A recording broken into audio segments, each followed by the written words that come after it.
JBN, we keep you informed. Cops caught in a lie. Elderly man spends 12 months behind bars for ghost gun. Please remember to subscribe, like, share, leave us a comment and click the notification bell to receive our daily news items. An elderly man who languished in jail for a year on gun-related charges has been set free after a video recording obtained by investigators raised a number of red flags about the police account of his arrest. Investigators have indicated, too, that the footage appears to support a claim by 63-year-old Leroy Lord. The cops significantly underreported the amount of ganja found in his car during a traffic stop in Ocharias, St. Anne in 2017.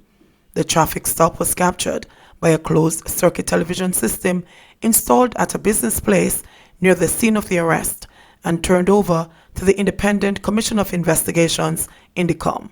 Lord, a taxi operator who resides in St. Mary, was taken into custody on July 27, 2017, after he led a team of police on a wild chase through the streets of Ocharias before he was cornered in a shopping plaza in Boxfield, law enforcement sources and court documents have revealed.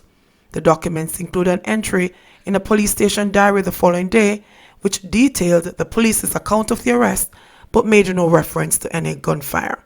It indicated also that Lord had been charged with possession of, dealing in, and trafficking ganja, as well as dangerous driving.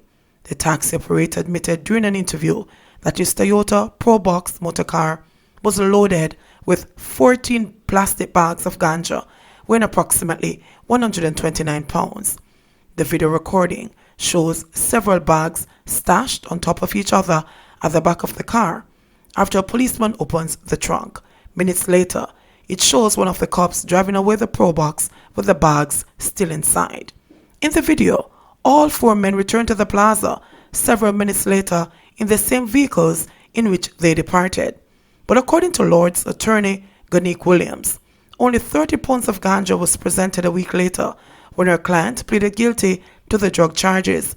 He was sentenced to 2 months in prison and a fine of $169,000. Daniel Anderson, senior public relations officer at INDICOM, confirmed that their investigators are in possession of the video and are aware of a discrepancy in terms of the amount that was in the vehicle and what was reported. Anderson indicated that the criminal investigation is at an advanced stage, but said months after the incident, the oversight body recommended to the Jamaica Constabulary Force JCF that 2 of the cops involved should face internal disciplinary action.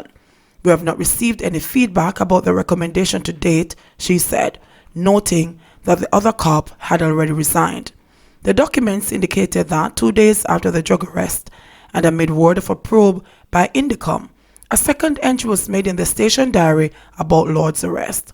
Constable, name withheld, arrested and placed in safe custody male Jamaican Leroy Lord, 61-year-old taxi operator of Frontier St. Mary, for reasonable suspicion of shooting with intent committed on Thursday, July 27, 2017, about 10 p.m.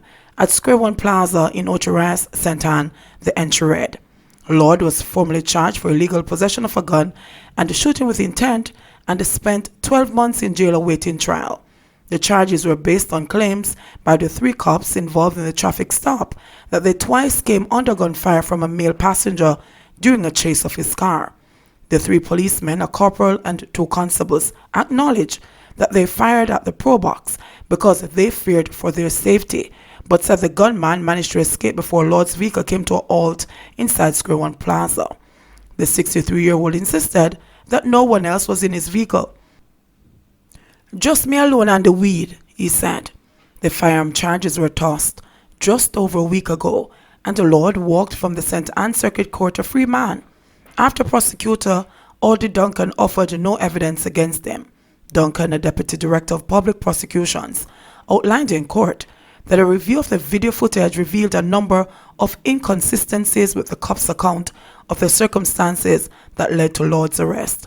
As an example, he said, a report by the police scene of crime unit confirmed that there was no damage to the car in which the 3 cops were traveling. Duncan told the court This is inconsistent with their account of how the chase transpired, when there are so many bullet holes from the police to the accused man's car, and the spent shell recovered only match the police guns, even though they say someone else was firing. No other spent shells were found. In addition, he told the court that the cops, in their account of the arrest, did not disclose that one of them left the scene of the arrest in the pro box and returned minutes later before calling scenes of crime personnel to process the area. The video has them driving the vehicle away with the ganja and driving it back. Lord claimed that he was taken to the Mansfield area and kept in the police car, which was parked along the roadway for about 30 minutes. He could not say where the other policeman took his car. Him phone ring, and me hear him tell the person to come back same place. So then drive me back same place where then take me from. Williams is now preparing to file a lawsuit against the state for malicious prosecution, charging that her client was falsely arrested for the gun charges by the cops who were seeking to cover up a breach of JCF policy, which prohibits them from shooting into a moving vehicle. JBN, we keep you informed. Please remember, subscribe, like, share, leave us a comment, and click the notification bell to receive our daily news items.